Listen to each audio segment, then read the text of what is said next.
मित्रांनो, असे म्हणतात जर धर्तीवरती स्वर्ग आहे तर तो जम्मू काश्मीरमध्ये आहे. काय ती झाडी, काय ते डोंगर, काय ते निसर्गरम्य वातावरण आणि काय तिथले नदी नाले, मनमोहक असे वातावरण व तेथील सफरचंदांची झाडे, पांढरा शुभ्र बर्फ यामुळे काश्मीरला धर्तीवरचा स्वर्ग असे म्हणतात. पण तुम्हाला माहीत आहे का, जम्मू काश्मीरचा खरा इतिहास काय आहे? कसं जम्मू काश्मीरला स्वातंत्र्य भेटलं आणि कसा जम्मू काश्मीर हा भारताला जोडला गेला, हेच आपण या व्हिडिओच्या माध्यमातून जाणून घेऊया. चला तर मग व्हिडिओला सुरुवात करू. जम्मू काश्मीर हा भारताचा अविभाज्य घटक आहे. स्वातंत्र्यानंतर जम्मू काश्मीर हा भारताचा हिस्सा झाला आणि याच्यासाठी फक्त एक माणूस कारणीभूत होता आणि तो म्हणजे जम्मू काश्मीरचा शेवटचा राजा हरी सिंह होता. त्यांनी 26 ऑक्टोबर 1947ला एक ऐतिहासिक निर्णय घेतला आणि काश्मीर भारताचा हिस्सा झाला. भारत पाकिस्तानच्या वाटणीनंतर काश्मीर हा देश दोन्ही देशांच्या दुश्मनीचं कारण ठरला होता. जम्मू काश्मीर ही एक अशी संस्थान होती, तेथील जनता ही मुस्लिम होती पण तिथे राजा मात्र हिंदू होता. आता आपण जाणून घेऊया तेथील राजा हरी सिंह यांचा जुना इतिहास. राजा हरी सिंह हे डोगरा वंशाचे होते. या वंशाचे सगळ्यात पहिले राजा गुलाब सिंह होते आणि यांचा नातू होता तो म्हणजे राजा हरी सिंह. राजा हरी सिंह यांचा जन्म जम्मूच्या अमर पॅलेसमध्ये झाला आणि त्यांचे वडील म्हणजे महाराजा अमर सिंह होते. राजा हरी सिंह यांनी 23 सप्टेंबर 1925 रोजी काश्मीर संस्थानची गादी सांभाळली. राजा हरी सिंह यांनी आपल्या जीवनात 4 लग्न केले होते. 13 वर्षाचे असताना राजा हरी सिंह अजमेरच्या माया कॉलेजमध्ये शिक्षणासाठी गेले आणि त्याच्या पुढच्याच वर्षी त्यांच्या वडिलांचा मृत्यू झाला. त्यानंतर त्यांचे काका प्रताप सिंह यांना जम्मू काश्मीरचा राजा बनवले गेले व 20 वर्षाचे असताना राजा हरी सिंह यांना जम्मू काश्मीरचा मुख्य सेनापती बनवण्यात आले. नंतर महाराजा हरी सिंह यांनी 1925 मध्ये जम्मू काश्मीरची संस्थांची गादी आपल्या हातात घेतली. राजा हरी सिंह हे आजकालच्या आधुनिक विचारांचे होते.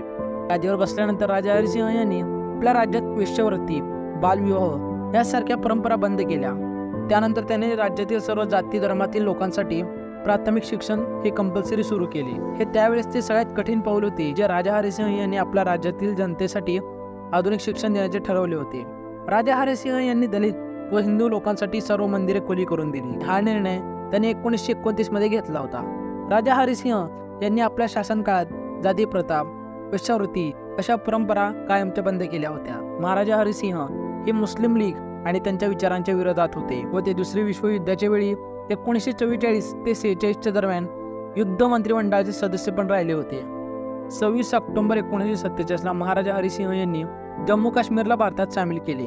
त्याचप्रमाणे जसे इतर राज्य भारतात सामील झाले होते तसे त्यावेळी राजा हरी सिंह यांनी अशी मागणी होती की त्यांच्या राज्यातील नियम हे कोणी सुद्धा बदलू शकत नाही. जोपर्यंत ते स्वतः नियमांसाठी परवानगी देऊन कागदपत्रांवरती सह्या करत नाही तोपर्यंत तेथील नियम व कायदा हा कोणीही बदलू शकत नाही अशी त्यांची मागणी होती आणि अशी त्यांनी करारामध्ये सुद्धा मागणी केली होती. आता थोडासा पाकिस्तानबद्दल विचार करूया. पाकिस्तानला असे वाटत होते की जम्मू काश्मीर हा भारताचा हिस्सा नाही झाला पाहिजे तर तो पाकिस्तानचा हिस्सा झाला पाहिजे. यासाठी त्यांनी अनेक अशक्य असे प्रयत्न केले पण महाराजा हरी सिंह यांना पाकिस्तानसोबत अजिबात जायचे नव्हते.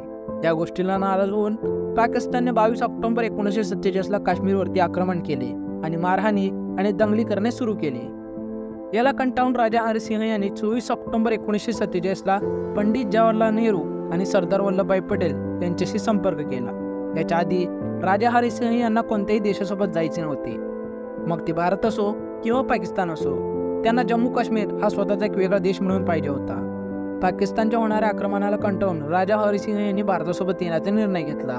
पंडित जवाहरलाल नेहरू आणि सरदार वल्लभभाई पटेल यांच्याकडे त्यांनी मदत देखील मागितली. राजा हरी सिंह यांना सरदार वल्लभभाई पटेल आणि पंडित जवाहरलाल नेहरू यांनी एका मागणीवर मदत करण्याचे आश्वासन दिले आणि ते म्हणजे की काश्मीरला भारतात सामील व्हावे लागेल आणि काश्मीर हा भारतात सामील झाला. महाराजा हरी सिंह यांच्या कायद्यामध्ये कलम 370 आणि 35A हा कायदा त्यांनी लागू केला होता जे भारत सरकारने आता हटवले आहे. महाराजा हरी सिंह यांनी आपल्या जीवनाचे शेवटचे क्षण जम्मूच्या आपल्या हरिनिवासमध्ये घातले.